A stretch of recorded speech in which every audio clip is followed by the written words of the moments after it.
Nuyens have never found fear in the thought of death. How could they? Their patron deity is the goddess of the hereafter. Death means reuniting with her, she who, as a living goddess, gave her life to save all people. With the last wisps of energy in her divine soul, she sent all races to a new land. Everyone lost their old kingdoms, their old gods, and their old heroes. But none felt this loss as keenly as the followers of Nui. Some would have even preferred to follow her to the hereafter. I was one of them. On their new continent, the Nuyens found nothing but ancient, untamed wilds. They dreamt of their magnificent civilization back on Auroria. But their reality had shrunk to leaky lean-tos and rocky fields that would not yield. The elemental specters that had ruled the area for eons tormented Nui's chosen endlessly. They reigned from an ancient labyrinth hidden in the forest. The powerful Archmage Solzrian led an assault on the maze, wresting control from the spirits. The elemental specters retreated. They knew that the owner is always he who holds the key. Solzrian built a grand castle over the labyrinth, declaring whoever conquered it would be king. Following this rule, the Nuyens reclaimed some form of glory and learned to love their new land.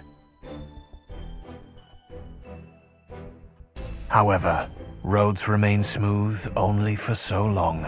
A young upstart shunned the labyrinth and rallied an army to conquer the lands he desired. Even the two greatest Nuyen cities fell. He consolidated power, dubbing his kingdom Two Crowns, and forged a new kind of peace. Until tragedy struck again, a royal assassination. The Nuyens struggled to carry on. None realized that a dark secret had infected the kingdom, and that was the problem. The Nuyens wasted time battling each other when their real enemy was this tumorous darkness. The Nuyens cried out to their goddess for answers, but received nothing in return. The statues they'd carved simply gazed down at them with a cold, stone benevolence. No other race could ever understand that pain. My pain, the longing for Nui. But no matter what, they are still children of the goddess. Some are even marked with her love. As for me, I will keep my promise to protect them. They just need to remember. The war that began centuries ago is not over yet.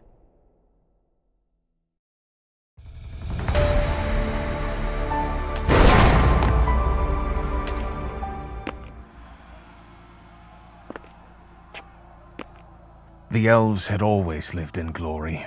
They had never been defeated. Then, a new day dawned. The Grand Elven King, Aranzeb, led his army into an ill-omened battle. He felt it was the last chance to save the war-ravaged land of Auroria. Aranzeb had known Kyrios, his enemy's leader, for decades. However, any affection between them had long vanished. Hate was the only emotion they shared. Hate as well as hurt. When Kyrios finally slew Aranzeb, a dagger of betrayal pierced every elf's heart. Bards had long sung of the beauty of the elves' forest and the sophistication of its people. But that single defeat changed their fates forever. Their forest razed, their palaces reduced to rubble, the elves became refugees. Cloaking themselves in seclusion, they turned their backs on everything. save their memories. Throughout centuries, elven culture has remained frozen. Resentment and anger are passed down through generations like well-polished stones. All young elves devote themselves to the pursuit of revenge, training only in battle.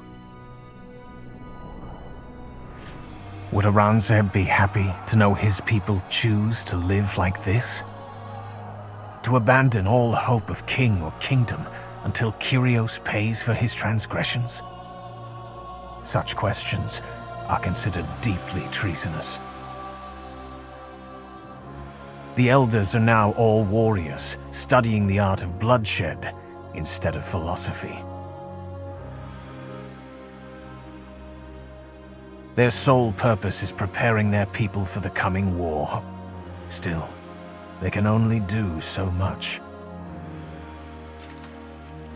The true future lies in the hands of the young. And secretly, more question the destiny of their race. One youth in particular. He discourages elves from forsaking all other learning, in order to focus only on the past. He knows that at times change comes only through oblivion, but elves have too good a memory. They need to learn that sometimes you must forget in order to live.